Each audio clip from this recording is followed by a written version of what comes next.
Ernst.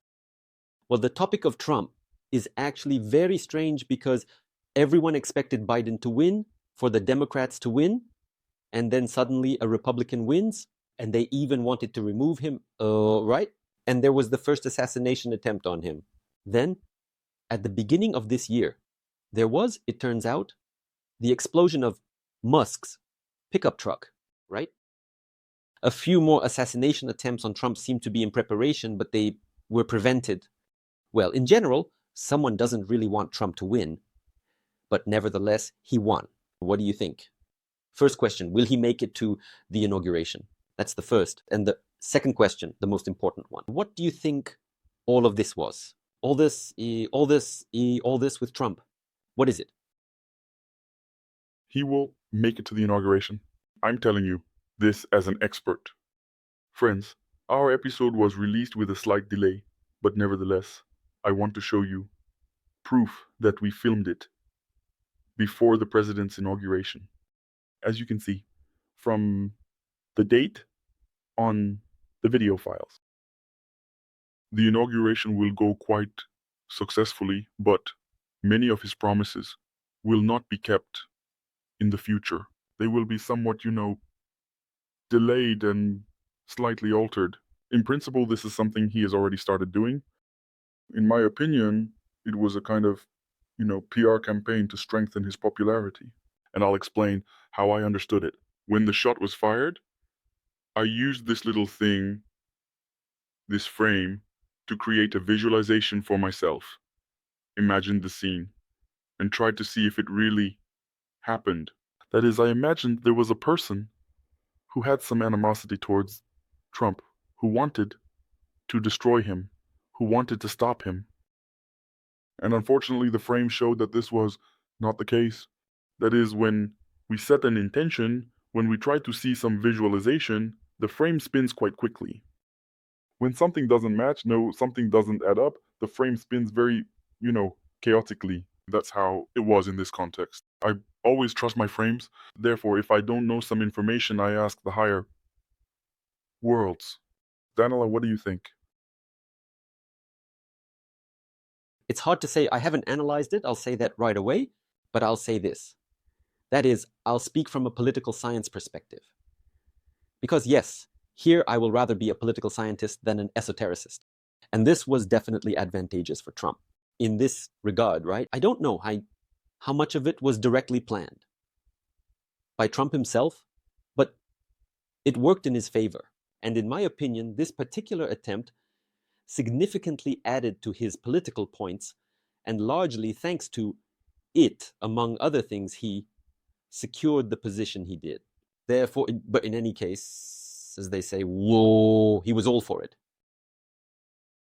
And look, we've made a lot of videos on this channel about clans, about the Illuminati, the Freemasons, and all sorts of other things that are quite eerie for the average person.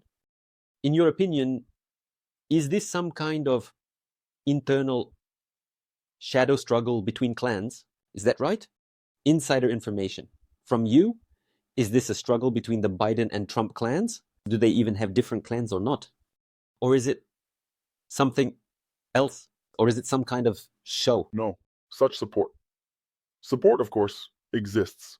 But again, look, we are living in a time where, in principle, even nanorobots can kill. Therefore, if it were really something, such a serious order, an order from someone's strong hands, or with someone's permission, it would have been carried out to the end. Therefore, let's say, neither the clans that support him nor the opposition had a hand in this. In other words, my opinion is that it was either some kind of fool who in principle didn't understand what he was doing. And this framework could also confirm it because there wasn't, any targeted intention. Or it was just a PR campaign.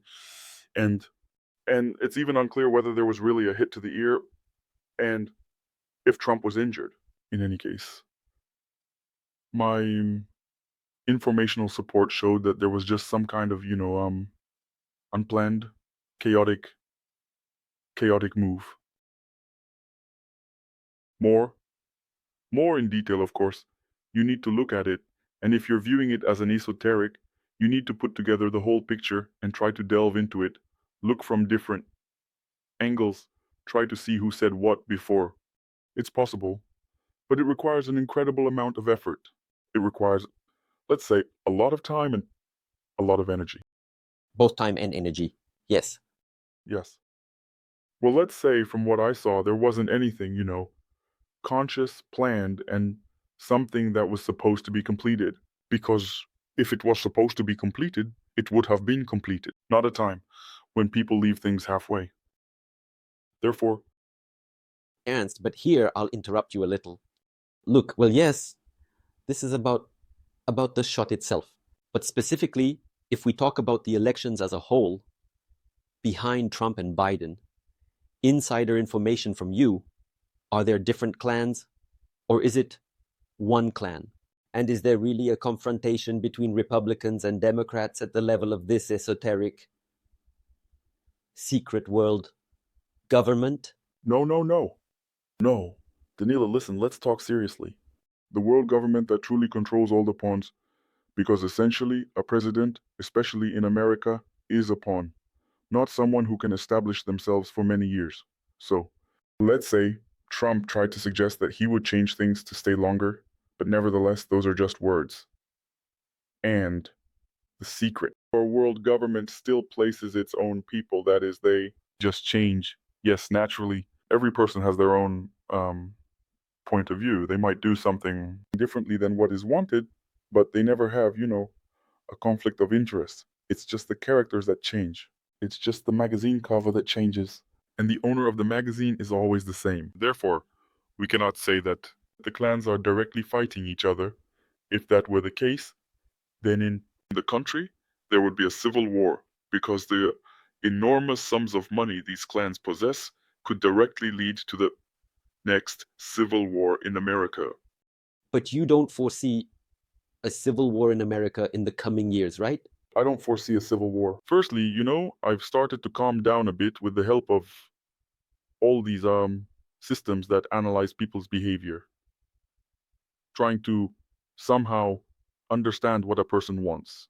So all these artificial intelligences are not made in vain. They really try to take into account what a person wants, what their intentions are, and somehow prevent it. But I don't see as an esoteric, I don't foresee any catastrophe within the country in the near future, at least not during Trump's term. Just look, from the outside, it all seems very strange.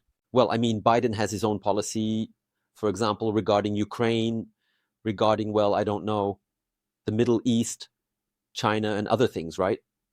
Then he comes in regarding migrants. He, on the contrary, brings them in, right, opens the borders. Then Trump comes in and says, yes, that we have a completely different view on the topic of Ukraine in general. Just, I mean, he says there, the Biden administration are complete fools. He says it openly, right? We will do everything completely differently. Regarding migrants, the Biden administration are complete fools.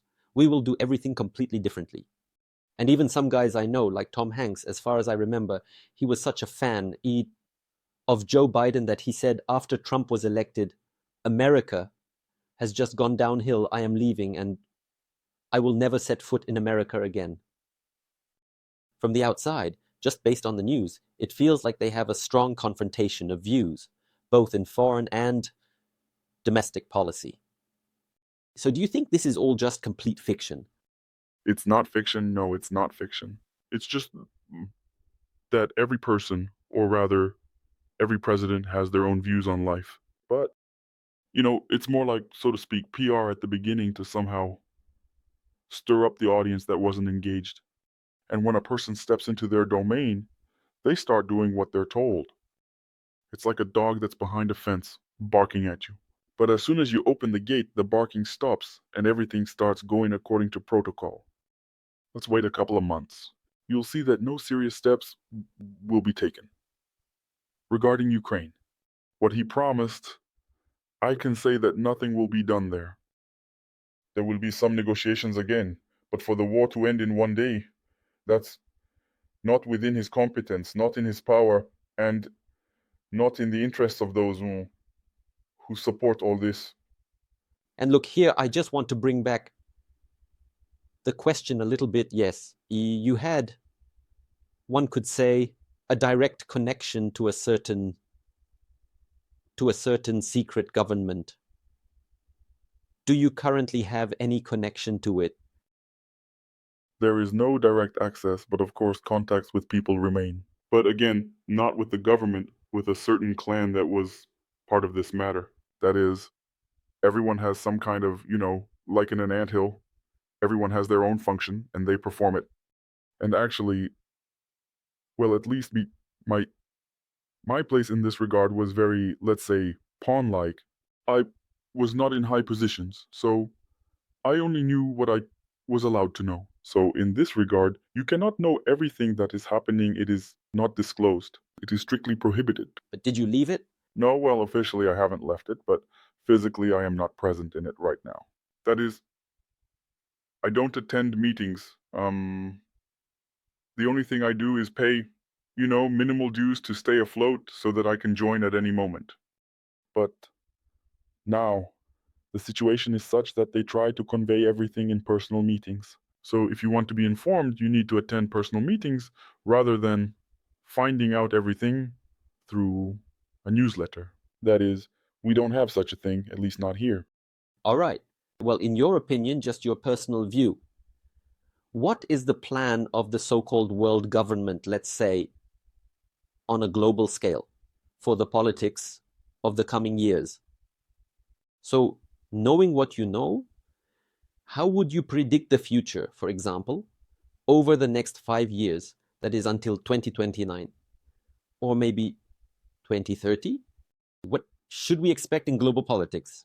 Where are these global elites leading us? And is it possible that what they are leading us to might not happen for some reason? Well, look, let's consider the situation with the coronavirus. The idea of the coronavirus was more global. It was more about, general control. What was it about? General control, that is, control over the population. And everyone thought that people would walk around with the idea that they are sick and it would be possible to control absolutely everything. All visits, all movements of people, all their payments. It even got to the point where people wouldn't even be allowed to pay with cash. That is, touching cash would also eventually be prohibited. Well, that is, it is very advantageous for someone who owns banks because every transaction costs money. Control over funds. But all of this didn't work out because the human body adapted, recovered, and the coronavirus turned into an ordinary cold, which people now ignore. We cannot predict clearly. In the next 5 years, I don't see major changes. Yes, in some countries the economy will rise a little, in others it will fall, but the overall trend is still upward. That is, it rises due to young people who in principle have new ideas. And no matter how much they try to stop them, their development, the overall trend is still upward. Therefore, but I don't see anything terrible happening right away.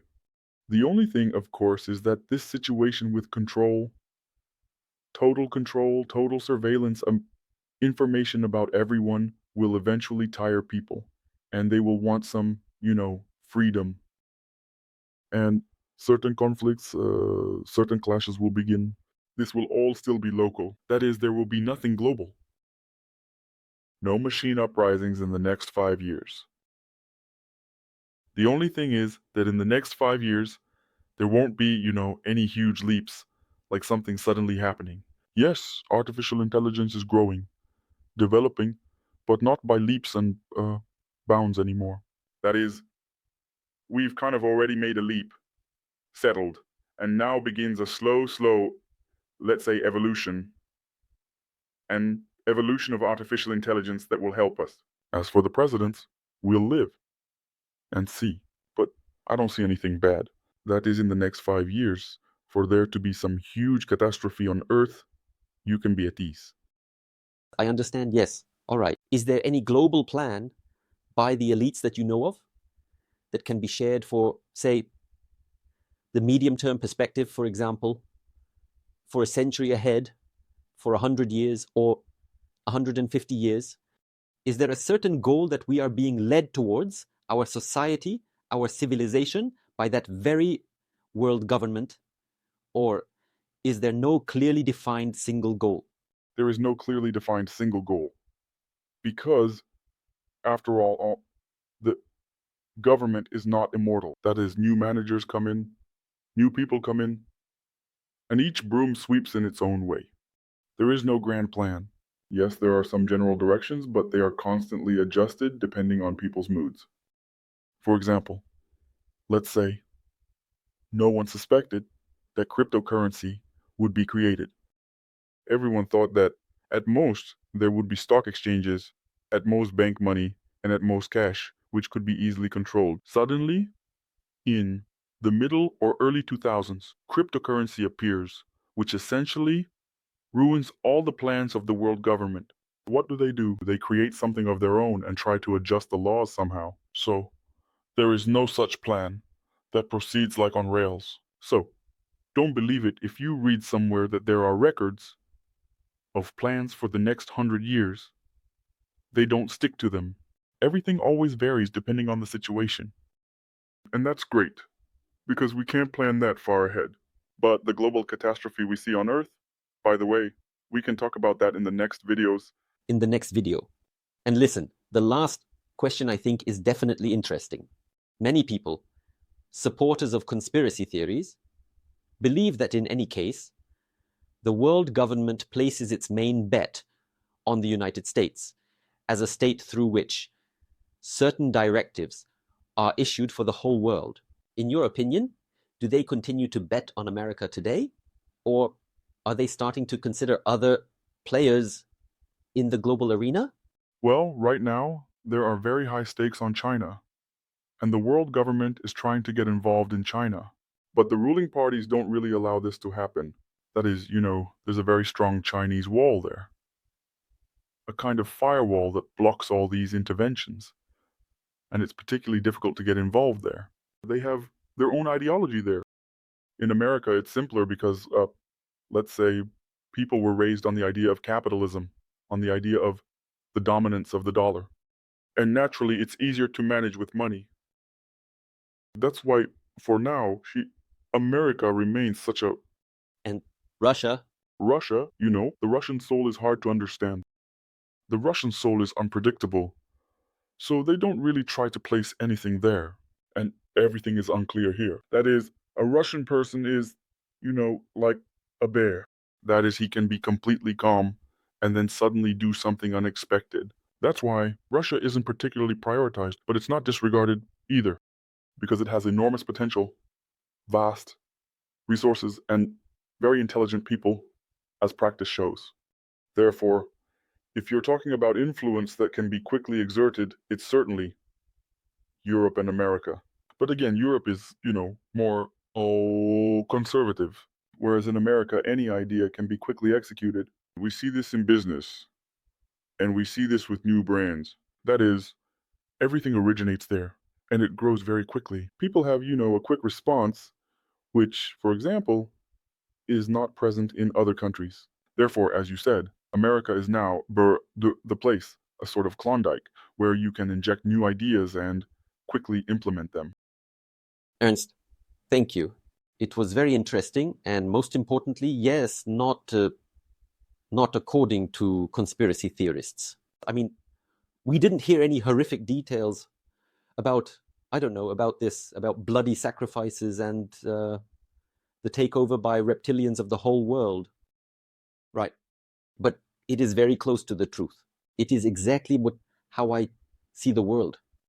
We've talked about this many times. Yes, I write and speak about it everywhere. Right? Guys, I'm addressing you, the subscribers. If you find this episode interesting, please like, subscribe to the channel, and leave any comment below. By the way, any comment at all helps promote the videos, whether they are bad comments or good ones. Yes, that's bad news for haters, but bad comments also promote the videos. And subscribe to our Telegram channel, the school's Telegram channel. All the links are available below. There you go. Ernst, a special thank you for this episode. I believe it was interesting.